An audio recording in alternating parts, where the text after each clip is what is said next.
Kalau Reski pribadi, judul tuh bukan dicari di awal, karena kalau kita cari di awal, kita nggak pernah selesai nulisnya. Nah, cari aja judul-judul yang menarik tapi juga menjual isi bukunya. Misalkan gini nih, kita bisa menggunakan beberapa trik untuk membuat judul yang menarik. Misalkan kita bisa membuat angka. Angka tuh kayak misalkan 7 kekuatan super manusia pemula gitu. Itu kan pakai angka 7. Pakai angka.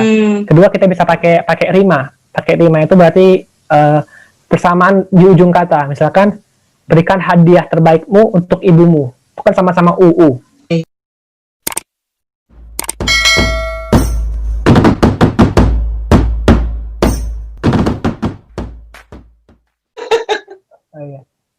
Apa ya?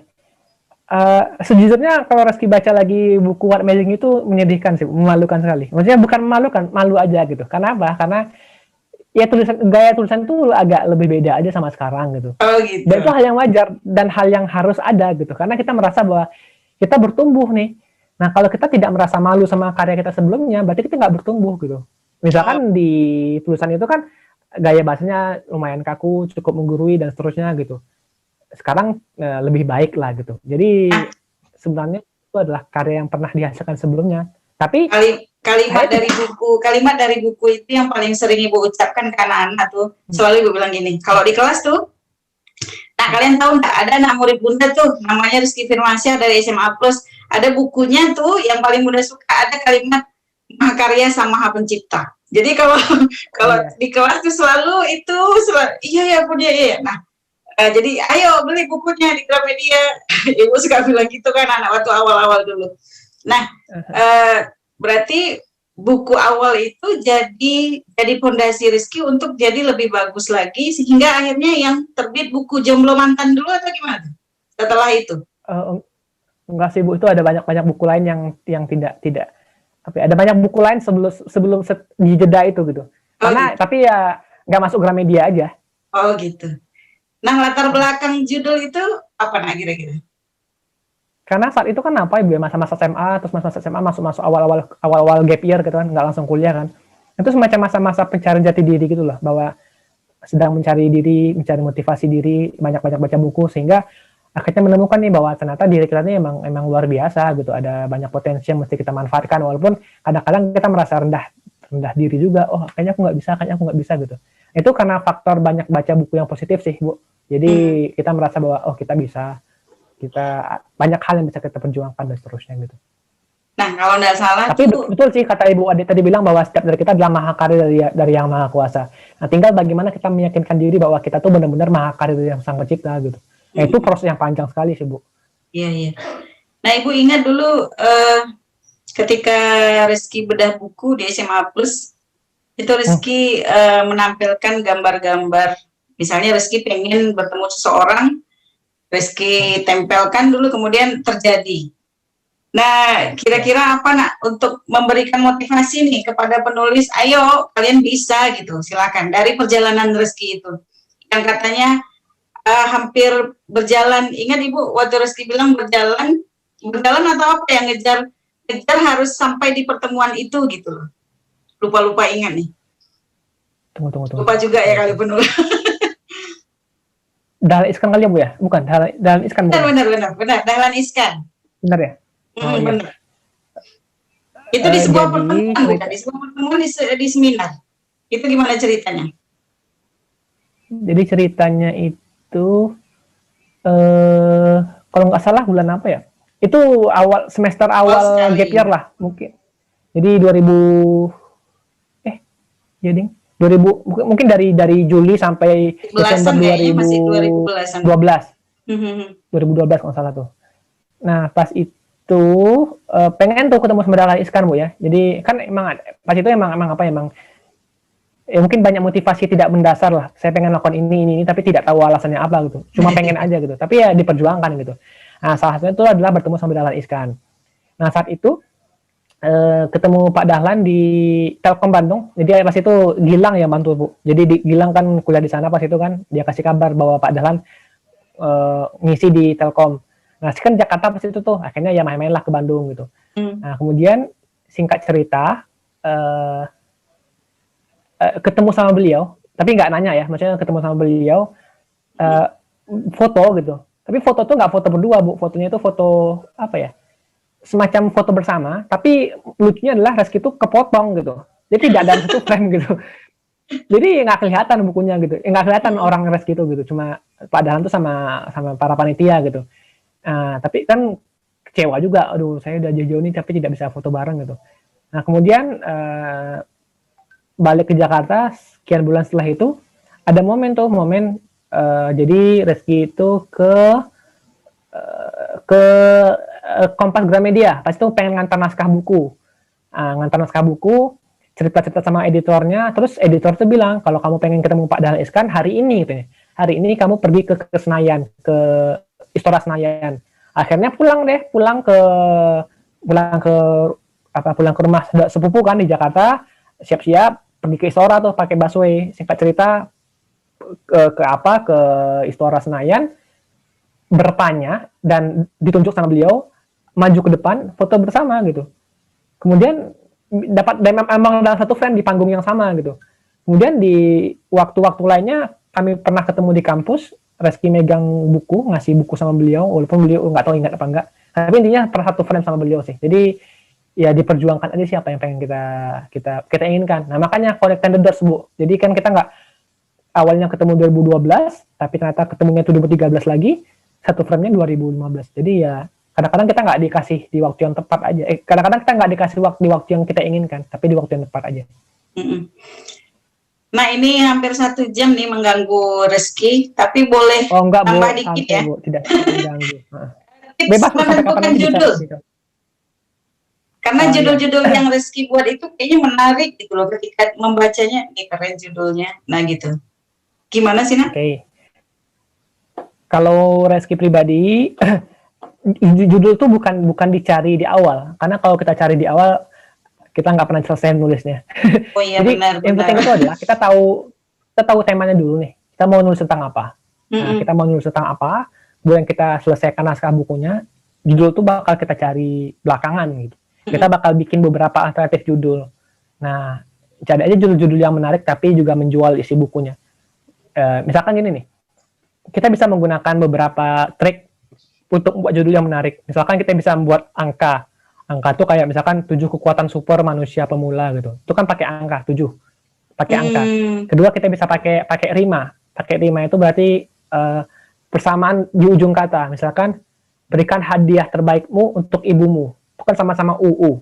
Iya. Nah, itu bisa. Yang kedua, terus kita bisa pakai kata-kata yang fantastis gitu sih. Maksudnya, wow dahsyat bla bla bla bla bla bla bla gitu. Itu kan menarik orang, bikin penasaran. Kemudian berikan solusi di judul. Contohnya membeli rumah tanpa riba. Itu kan solusi, orang-orang kan pengen banget nih cari itu gitu. Kira-kira apa nih pengen orang, apa sih kegelisahan orang, kita jadikan judul. Itu sih beberapa yang bisa kita gunakan. Intinya jangan berikan judul itu di awal, tapi di akhir. Nulis dulu intinya ya, baru cari judul. Nah, kemudian, nah nih masih ketika kita nulis tuh kita kan tadi kata Reski nulis aja. Kemudian untuk latar belakang, nah kira-kira kita buat latar belakang dulu atau pokoknya udahlah nulis aja gitu? Tergantung apakah itu tulisan pendek atau tulisan panjang. Kalau tulisan pendek sih sebenarnya kita nggak butuh latar belakang sih, kita nulis aja gitu. Tapi sebenarnya bagi seorang yang baru memulai, penting bagi mereka untuk bikin outline. Outline tuh kayak bab 1 apa, bab 2 apa, bab 3 apa, bab pada seterusnya gitu. Jadi emang di breakdown itu dulu bab satunya apa dan seterusnya. Nah, di bab-bab itu apa yang bakal kita breakdown lagi gitu. Mungkin ini tidak berlaku persis sama, tapi bisa dijadikan panduan. Apa itu? Coba bikin bedah dalam 3 bagian. Opening, isi, closing. Openingnya apa, isinya apa, closingnya apa. Nah, tujuannya apa? Agar tulisan kita itu tidak amburadul.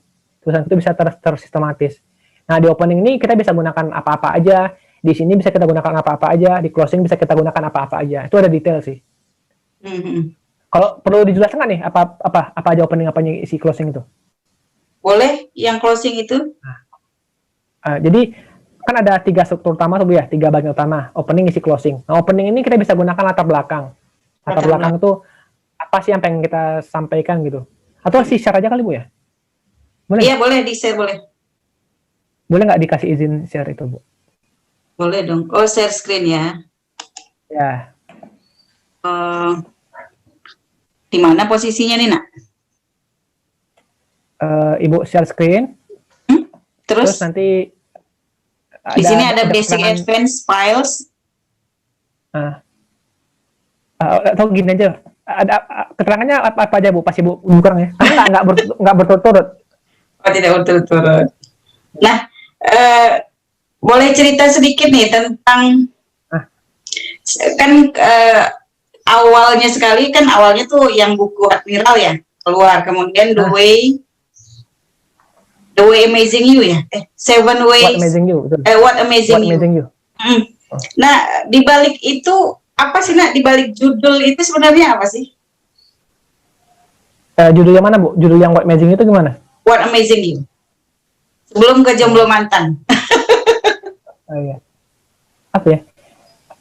Sejujurnya kalau Reski baca lagi buku What Amazing itu menyedihkan sih, memalukan sekali. Maksudnya bukan memalukan, malu aja gitu. Karena apa? Karena ya gaya tulisan itu agak lebih beda aja sama sekarang gitu. Oh gitu. Dan itu hal yang wajar dan hal yang harus ada gitu. Karena kita merasa bahwa kita bertumbuh nih. Nah, kalau kita tidak merasa malu sama karya kita sebelumnya, berarti kita nggak bertumbuh gitu.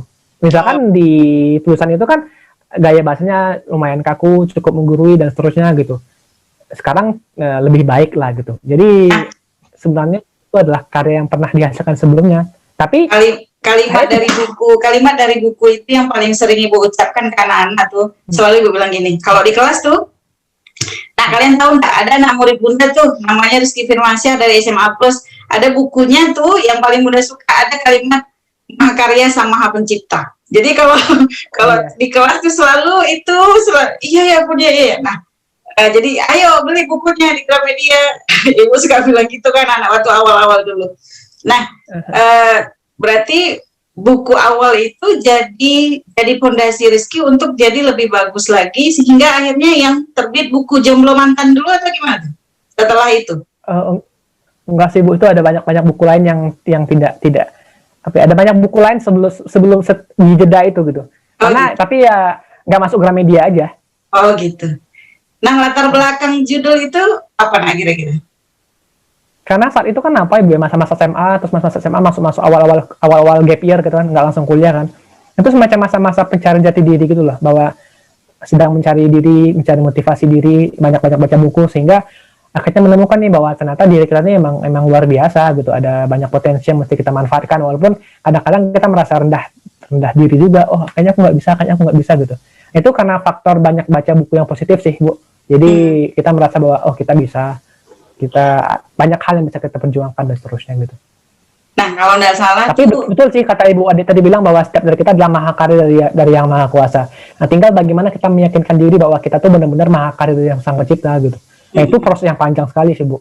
Iya. Nah, Ibu ingat dulu ketika Rizky bedah buku di SMA Plus, itu Rizky menampilkan gambar-gambar. Misalnya Rizky pengen bertemu seseorang, Rizky tempelkan dulu, kemudian terjadi.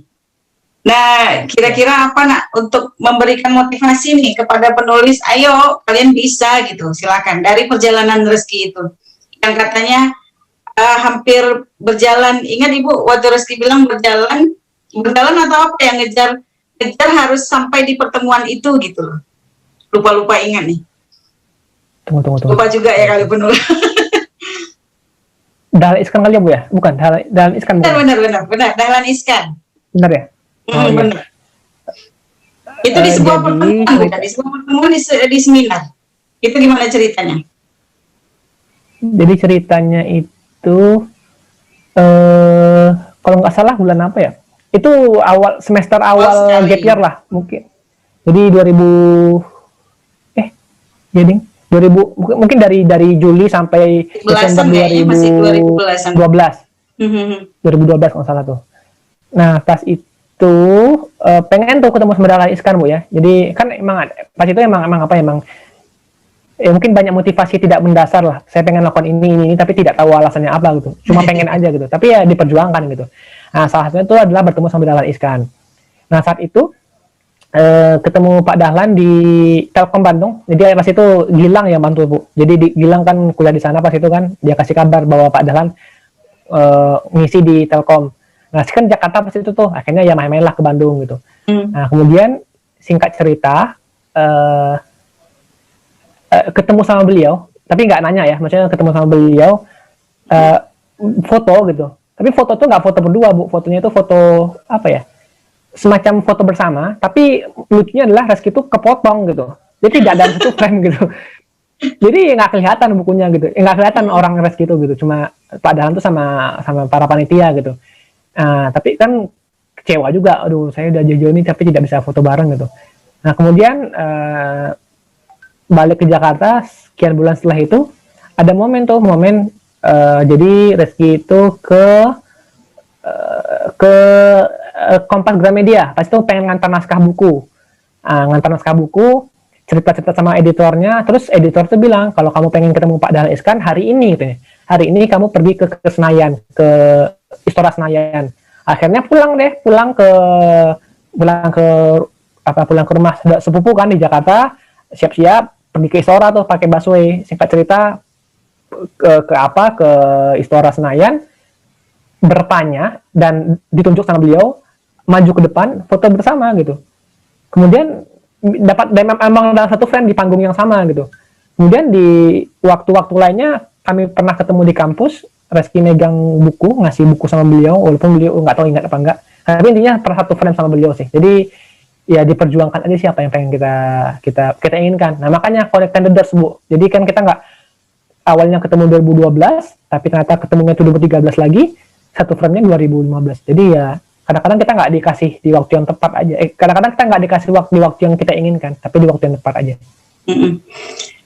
Nah ini hampir 1 jam nih mengganggu Reski, tapi boleh tambah dikit ya. Bu, tidak mengganggu. Bebas menentukan judul. Karena judul-judul yang Reski buat itu kayaknya menarik gitu loh, ketika membacanya, ini keren judulnya. Nah gitu. Gimana sih, Nak? Oke. Kalau Reski pribadi, judul tuh bukan dicari di awal, karena kalau kita cari di awal kita nggak pernah selesai nulisnya. Oh iya. Jadi benar. Yang penting itu adalah kita tahu temanya dulu nih, kita mau nulis tentang apa. Nah, kita mau nulis tentang apa, kemudian kita selesaikan naskah bukunya, judul tuh bakal kita cari belakangan gitu. Kita bakal bikin beberapa alternatif judul. Nah, cari aja judul-judul yang menarik tapi juga menjual isi bukunya. Misalkan gini nih, kita bisa menggunakan beberapa trik untuk membuat judul yang menarik. Misalkan kita bisa membuat angka tuh kayak misalkan 7 kekuatan super manusia pemula gitu. Itu kan pakai angka 7. Pakai angka. Kedua kita bisa pakai rima. Pakai rima itu berarti persamaan di ujung kata. Misalkan berikan hadiah terbaikmu untuk ibumu. Itu kan sama-sama UU. Iya. Nah, itu bisa. Yang kedua, terus kita bisa pakai kata-kata yang fantastis gitu sih. Maksudnya, wow dahsyat bla bla bla bla bla bla bla bla gitu. Itu kan menarik orang, bikin penasaran. Kemudian berikan solusi di judul. Contohnya membeli rumah tanpa riba. Itu kan solusi, orang-orang kan pengen banget nih cari itu gitu. Kira-kira apa nih pengen orang, apa sih kegelisahan orang, kita jadikan judul. Itu sih beberapa yang bisa kita gunakan. Intinya jangan berikan judul itu di awal, tapi di akhir. Nulis dulu intinya ya, baru cari judul. Nah, kemudian, nah nih masih ketika kita nulis tuh kita kan tadi kata Reski nulis aja. Kemudian untuk latar belakang, nah kira-kira kita buat latar belakang dulu atau pokoknya udahlah nulis aja gitu? Tergantung apakah itu tulisan pendek atau tulisan panjang. Kalau tulisan pendek sih sebenarnya kita nggak butuh latar belakang sih, kita nulis aja gitu. Tapi sebenarnya bagi seorang yang baru memulai, penting bagi mereka untuk bikin outline. Outline tuh kayak bab 1 apa, bab 2 apa, bab 3 apa, bab pada seterusnya gitu. Jadi emang di breakdown itu dulu bab satunya apa dan seterusnya. Nah, di bab-bab itu apa yang bakal kita breakdown lagi gitu. Mungkin ini tidak berlaku persis sama, tapi bisa dijadikan panduan. Apa itu? Coba bikin bedah dalam 3 bagian. Opening, isi, closing. Openingnya apa, isinya apa, closingnya apa. Nah, tujuannya apa? Agar tulisan kita itu tidak amburadul. Tulisan itu bisa tersistematis.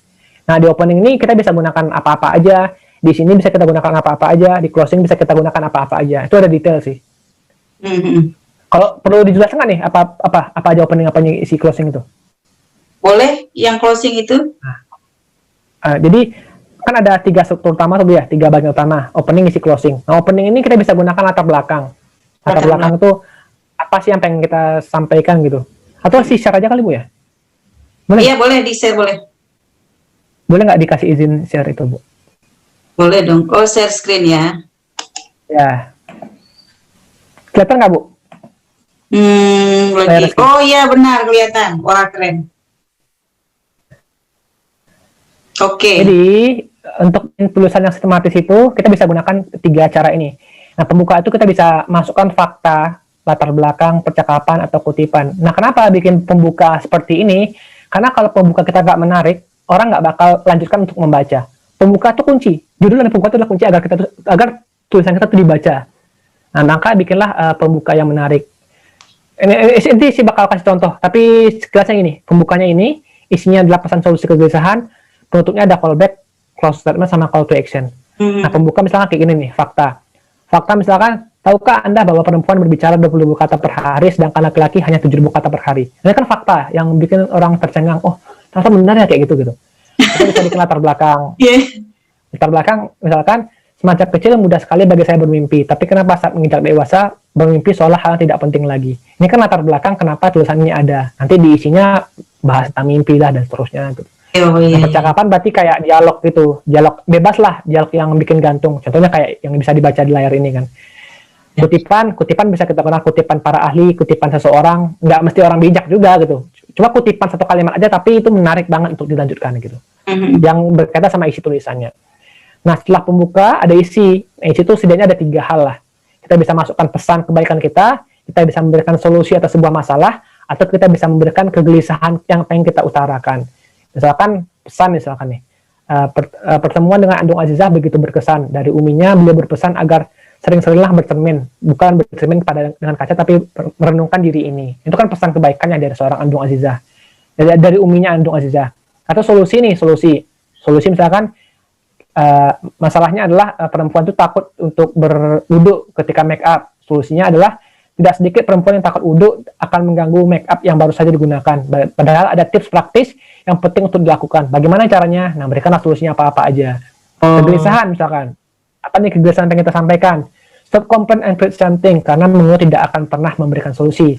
Mari mulai saja dengan apa yang bisa kita lakukan. Walau kita bukanlah penguasa, ternyata ada banyak hal yang bisa kita lakukan. Nah, apa nih kegelisahannya? Kegelisahan kita adalah saat kita sering banget mengeluh. Nah, itu. Terakhir ada closing. Penutupnya apa aja? Kita bisa menggunakan callback, closing statement, sama call to action. Callback itu berarti kita memanggil kembali apa yang telah kita sampaikan di bagian isi. Contoh nih, seperti pesan sang guru tadi. Itu kan kalimat penekanan, Bu ya? Seperti pesan sang guru tadi. Kita tidak perlu menunggu. 3 hal yang bisa kita lakukan adalah mulai dari hal terkecil, mulai dari diri sendiri, dan mulai sekarang juga. Kita memanggil kembali. Yang kedua adalah closing statement. Kelak kita akan sadar bahwa dari kita punya perannya masing-masing, kita berbeda dan tidak akan pernah sama, maka daripada saling membandingkan, lebih baik saling melengkapi. Nah, kita membuat semacam pernyataan penutup dari tulisan itu. Untuk ketiga, call to action. Call to action itu berarti kita ajak orang untuk melakukan sesuatu. Jadi, apalagi yang bisa kamu tunggu? Bukankah sudah jelas langkah yang bisa diambil? Ajak keluargamu, mari bergandengan tangan menuju surga bersama. Jadi, kita menyimpulkan kembali, lalu mengajak orang untuk melakukan sesuatu. Mengajak orang. Nah, itu. Jadi, itu hal yang bisa kita lakukan dalam membuat tulisan yang sistematis. Fakta, pembuka, isi, dan penutup. Oke. Gitu, wah, makasih Niki pakai materi. Enggak, itu kan sekilas saja. Dapat materi gratis, Masya Allah. Berarti pokoknya judul disesuaikan dengan yang 3 tadi gitu ya, Ki ya? Iya, bisa. Nah, apalagi ini ya? Ini hampir selesai nih, Nak. Kira-kira, ada lagi yang ingin disampaikan nggak? Yang Ibu terlupa gitu? Apa gitu? Fondasi-fondasi untuk seorang penulis awal sekali. Mungkin ada yang ingin Rizky sampaikan? Jangan terlalu banyak berpikir sih, Bu. Iya. Kan 1000, kan ada 1000 halaman pertama itu dimulai dari halaman pertama. Jadi kalau tidak mulai tidak bisa. Benar. Sama seperti makan ya, makan itu ya bismillah dulu. Iya. Kalau kita tidak makan, kita tidak menggerakkan tangan kita, ya kita tidak bisa kenyang. Tangan ya tidak masuk dia ya. Oke. Kemudian apa lagi ya? Rasanya banyak pertanyaan yang ingin disampaikan. Sampai jam berapa Rizky nih, Nak? Enggak, Bu, santai, Bu. Sampai menjelang asar boleh juga, Bu. Ya janganlah, kasihan. Oke deh. Tadi ada yang ingin dibahas tadi apa ya? Apa, Bu? Lupa Ibu tadi di tengah-tengah. Lupa, aduh. Ternyata umur Ibu masih muda nih, Nak. Gampang Iya, Bu, lupa. alhamdulillah. Jadi, kenapa motivasi seperti itu? Nah, oke deh, pesan atau quote untuk remaja atau untuk semua usia yang berkeinginan menulis. Apa ya? Penulis itu bukan profesi, tapi visi. Maksudnya gimana? Kita nggak harus menjadi penulis untuk menulis gitu. Karena kalau kita mencoba untuk mendefinisikan secara sederhana nih, bahwa penulis itu kan subjek plus kata kerja ya, plus nulis. Kita bisa menjadi guru yang menulis, kita bisa menjadi pelajar yang menulis, kita bisa menjadi pengusaha yang menulis. Jadi jangan sempitkan makna bahwa penulis itu hanya profesi seorang penulis gitu. Jadi siapapun kamu bisa menulis. Kenapa menulis? Karena banyak hal yang bisa kita lakukan dengan menulis. Bahkan salah satu alasan kenapa harus menulis adalah bentuk syukur kita kepada Sang Pencipta. Jadi kan Allah tuh ngasih kita 3 potensi kebaikan ya, perbuatan, lisan, dan tulisan. Kita bisa berbuat baik dengan tangan kita bisa membantu orang lain misalkan. Lisan, kita bisa memberikan pesan kebaikan dengan berucap gitu kan, menasihati orang lain. Tulisan, nah kenapa dengan tulisan banyak orang yang banyak alasan, saya nggak passion, saya nggak bakat, padahal kayaknya nggak ada deh orang mengatakan saya nggak passion deh memberikan nasihat, saya nggak berbakat deh untuk berbuat baik pada orang lain, nggak ada kan. Tapi kenapa menulis orang-orang banyak alasan? Maka menulis itu adalah salah satu bentuk syukur kita untuk memaksimalkan 3 potensi yang Allah berikan sama kita, sama rata. Allah tuh ngasih perbuatan baik kepada kita, Allah ngasih potensi berucap baik kepada kita, Allah juga ngasih potensi untuk menulis, memberikan tulisan yang baik bagi kita. Cuma tinggal kita yakin apa enggak sama apa yang Allah amanahkan sama kita. Itu sih, Bu Ade. Wah, keren sekali. Keren amat, Ki. Ya Allah, ternyata ngobrol sama penulis nih beda ya. Yang keluar tuh keren semua bahasanya. Nah, ini tidak terasa Ki hampir 1 jam. Bukan hampir ya, sudah lewat 1 jam. Tapi ada sedikit nih. Paling lama kali Bu ya? Kenapa? Apa tuh? Ada kalimat nih. Ada 1 kalimat lagi nih Ki. Untuk bisa terlatih menulis butuh ketekunan dan perjuangan. Kalau tadi Rizky mengambil di awal bahwa kalau nulis itu ya harus jujur gitu. Nah, kalau perjuangan ini, perjuangan maksudnya seperti apa kira-kira? Atau Rizky membenarkan kalimat ini atau mungkin ada pandangan lain? Betul sih Bu, tapi kan perjuangan kita kan beda-beda ya gitu. Ada yang perjuangan itu ditolak penerbit berkali-kali, ada perjuangannya itu tidak di-like sama orang, ada perjuangan mereka itu ditolak sama siapa gitu ya. Nah, jadi jalan perjuangan kita tuh beda-beda, nggak usah sama gitu, tidak usah sama. Kita cuma bisa tinggal mengambil hikmah dari setiap jalan orang lain, agar kita nggak insecure tuh, agar kita nggak merasa rendah diri di mata orang lain gitu. Nah, tinggal jujur tadi tuh, apakah kita jujur nih sama tujuan kita gitu. Balik lagi ke jujur dan start ya. Tidak mungkin ada finish kalau tidak ada start ya. Betul. Ini mungkin menarik sih Bu, karena apa ya? Jangan pernah menyimpulkan terlalu cepat saat kita menulis gitu. Jadi ada seorang teman Bu, dia ikutan program 30 DWC kan. Nah, singkat cerita, di pertengahan program dia tuh nggak nulis lagi. Ternyata dia tuh lagi umroh. Jadi pas umroh tuh dia bilang bahwa saya nggak pengen ria lah, tanda kutip dia. Saya tidak pengen menceritakan bahwa saya lagi umroh. Padahal kan dia tidak mesti menulis tentang perjalanan umroh dia gitu. Dia bisa menulis apapun sebenarnya tanpa dia publikasikan dia lagi umroh gitu. Itu kan tinggal permainan kreativitas aja gitu. Nah, singkat cerita, ada orang yang ternyata nggak baca tuh, ada orang yang tidak kenal sama dia, tapi dia itu baca tulisannya dia, lalu dia bertanya, jangan DM tuh sama teman meski itu, Kak, kenapa nggak nulis lagi gitu? Padahal aku lagi nunggu tulisan kakak loh gitu. Loh, oh gitu ya, saya padahal malu loh nulis gitu. Jadi kuncinya adalah ada orang tidak pernah kenal sama kita, dia nggak nge-like tulisan kita, nggak komen tulisan kita, nggak share tulisan kita, nggak pernah share tulisan kita, tapi menunggu, dan dia tuh tergerak untuk lebih baik. Maka jangan berhenti menulis karena kita nggak di-like. Karena pasti aja ada bola salju kebaikan yang nggak kita sadar untuk terus bergerak. Maka jangan pernah berhenti. Makanya melihat lebih jauh, bukan melihat yang dekat-dekat. Ya, benar-benar. melihat lebih jauh, memulai. Alhamdulillah ya Allah, terima kasih banyak Niki. Ya, ini Makasih terakhir banyak. mungkin Ya. karena Ibu Ade tadi menunda bukunya gitu kan, kita nggak tahu nih ada berapa ratus orang yang menunggu karya-karya Bu Ade, tapi Bu Ade menghentikan, aduh saya kayaknya Menghentikan. Padahal ada banyak orang yang menunggu kebaikan. Ya itu dia. Kadang ya balik lagi mungkin tidak jujur bahwa kita hanya punya target di mulut saja gitu, tapi di hatinya tidak ditanamkan dan tidak dikembangkan. Baik Reski, terima kasih banyak untuk ilmunya. Terima kasih banyak telah bersedia hadir di program spesial November di Sabun tentang menulis. Karena setiap orang rasanya ingin meninggalkan sesuatu. Jadi ketika nanti kita tidak ada, bahwa tulisan kita itu akan selalu diingat. Nah, banyak hal yang dapat disimpulkan dari Ananda kita Reski Firmansyah tadi, bahwa untuk menulis itu mulai saja dulu. Kemudian yang pertama tadi berpikir jauh, kemudian memulai. Kemudian yang ketiga nih, itu kan umurnya muda sekali. Yang ketiga tadi apa Ki? Perlahan disempurnakan. Jadi perlahan menyempurnakan ya. Kemudian ketika kita menulis, jangan memikirkan judul di awal. Pokoknya tulis saja. Dan nanti judul akan bisa ketemu atau klik ketika isinya sudah ada. Nah, sekali lagi terima kasih untuk Ananda yang luar biasa, inspirator nih. Inspirator untuk Ibu juga, sangat menginspirasi, inspirator untuk anak-anak muda di luar sana. Nah, ada sebuah kalimat dari Imam Al-Ghazali yang menyatakan kalau kamu bukan anak raja dan engkau bukan anak ulama besar, maka jadilah penulis.